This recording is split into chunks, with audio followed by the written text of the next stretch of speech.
And there's no doubt our Queen is the best Queen throughout the world. She cares about us all, and she is always in our hearts. And I think it's a fantastic tribute to her to have this tree that's going to last a lot longer than all of us, and our grandchildren, our great-grandchildren can see it. And I think it's a wonderful, wonderful opportunity. Thank you. Thank you very much, Michael.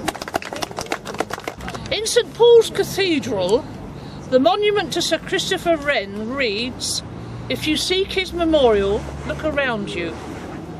Well, I wouldn't want to suggest that the work of the Bagshot Society over the past 37 years is as conspicuous as Wren's.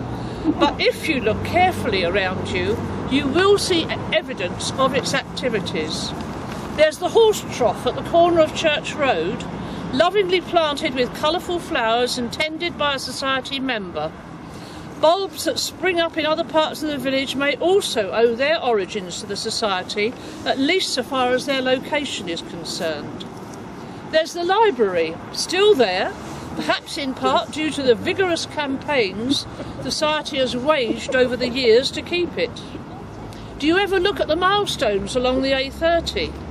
One of our now sadly departed members walked the entire length of the road that is within the parish boundary from Sunningdale to beyond Bagshot, surveying the stones, then arranging for them to be reset in some cases and repainted so that they were legible.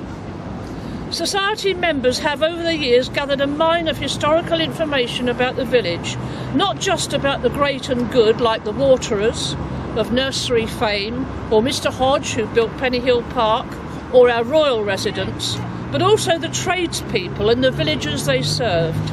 It is this sense of history and the lives that have gone before which makes Bagshot the special place it is in which to live.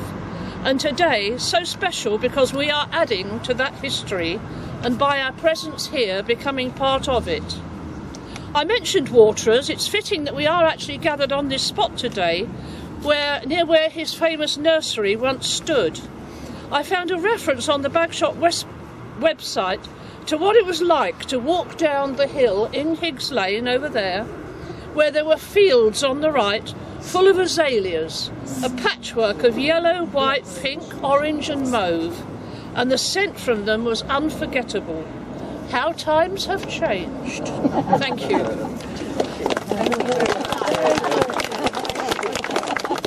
I call on Michaeleen here to say her words and to plant the tree for us.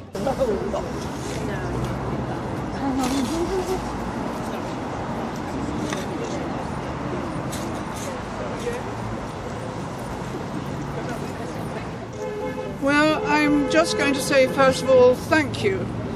And I'm overwhelmed by the continuation of and interest in the Bagshot Society. Wint would be so pleased that his intentions to protect the village of Bagshot from becoming another built-up area and remaining a beautiful environment to live in, and is supported in every way. He would be very happy to see this commemorative tree planted by the members of the Bagshot Society, which will be a reminder of the efforts and interest of everyone in their surroundings. The original meetings were held in the garden at Holly Tree House, where the Constitution was formed, and I understand has only recently been altered after 37 years. Thank you for including me in this. Thank you.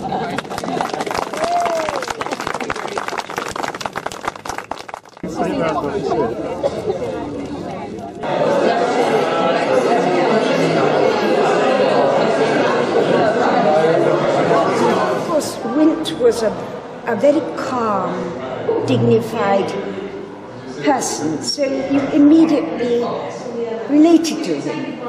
But he's also tremendously gifted. He was a professor of fine art, heads of art colleges.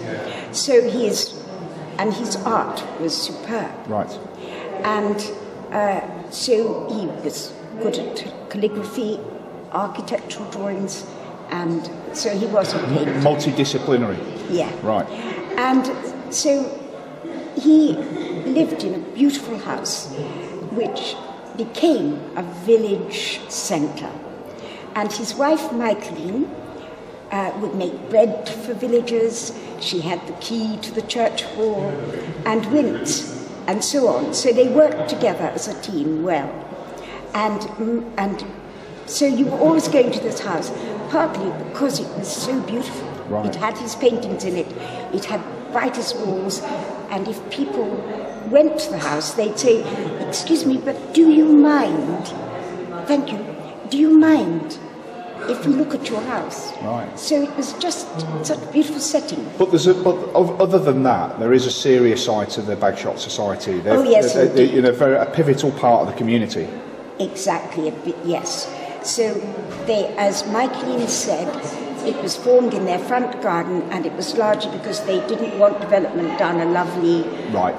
So it began because they opposed developers. Right. You see. But they didn't win, as so often one doesn't when you try to keep the countryside.